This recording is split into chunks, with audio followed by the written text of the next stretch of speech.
নমস্কার, আপনারা দেখছেন সময় কলকাতা। সময় নিউজ নিয়ে রয়েছে আমি সৈকত। চোখ রাখবো বিস্তারিত খবরে। অস্বাভাবিক মৃত্যুর ঘটনা শহর কলকাতাকে বেচারাম স্ট্রিট রোডে প্রিয়দর্শিনী অ্যাপার্টমেন্ট থেকে উদ্ধার হয়েছে এক বৃদ্ধার মৃতদেহ। নিহতের নাম অনিতা ঘোষ। তার শরীরে মিলেছে একাধিক আঘাতের চিহ্ন। এরপর আহত অবস্থায় একটি বেসরকারি হাসপাতালে নিয়ে যাওয়ার চিকিৎসকেরা তাকে মৃত বলে ঘোষণা করেন। জানা গিয়েছে অনিতা দেবী আমি অরূপ ঘোষ কলকাতার দূরদর্শনের গেজেটেড অফিসার ছিলেন এবং বর্তমানে তিনি অসুস্থ। তাদের ছেলে অন্যত্র থাকে। ওই অ্যাপার্টমেন্টের দোতলায় নিজের স্বামীর সঙ্গে থাকতেন নিহত বৃদ্ধা। সেখানে দুজন আয় কাজ করত, রান্না ও অন্যান্য কাজের জন্য মাঝে মাঝে অন্য একজন লোকও আসতো তাদের ফ্ল্যাটে। পুলিশ সূত্রে খবর ইতিমধ্যেই তিনজনকে বেহালা থানায় জিজ্ঞাসাবাদের জন্য নিয়ে যাওয়া হয়েছে। আপাতত পুরো ঘটনার তদন্ত করেছে পুলিশ। পাশাপাশি তদন্তের স্বার্থে অ্যাপার্টমেন্টের বাসিন্দাদেরও জিজ্ঞাসাবাদ করা হয়েছে।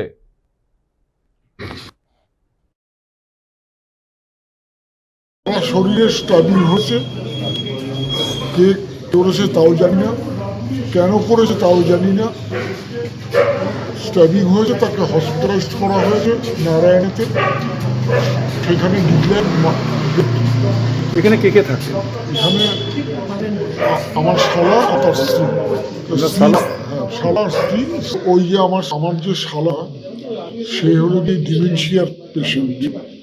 সে কথা বলতে পারে না, হাঁটতে পারে না, লোক চিনতে পারে না। তাকে দেখাশোনা করে দুজন মহিলা, ডে নাইট। তাদের দুজনকে নিয়ে গেছে। আর ওদের বাড়িতে যে কুক, তাকেও নাকি শুনলাম নিয়ে গেছে। শুনলাম দুজন বয়স্ক স্বামী স্ত্রী থাকতেন। স্বামী খুবই অসুস্থ, হাঁটাচলা করতে পারে না। ওনারা ছেলে আসলে বাইরে থাকে। আয়া সকালবেলা দুটো না একটা, বিকেল বেলায় আয়াত বেলায় আয়া থাকে, রান্নার লোক থাকে। পুলিশ এসেছিল, তদন্ত চলছে। তিনজন আয়াকেই বোধহয় অ্যারেস্ট করেছে। আমি একটা কথা বলবো মানুষকে, এই যে আয়া সেন্টারগুলো যত করে উঠছে, আয়া নেওয়ার আগে তার প্রপার ডকুমেন্টস, ভোটার কার্ড, আধার কার্ড সব কিছু পুলিশকে ইনকোয়ারি করে পাওয়া উচিত, তাতে অনেকেই সুরক্ষিত থাকবে। এটা তো কি পুলিশ তদন্ত করছে। পুলিশ অলরেডি তিনজনকে অ্যারেস্ট করেছে। কে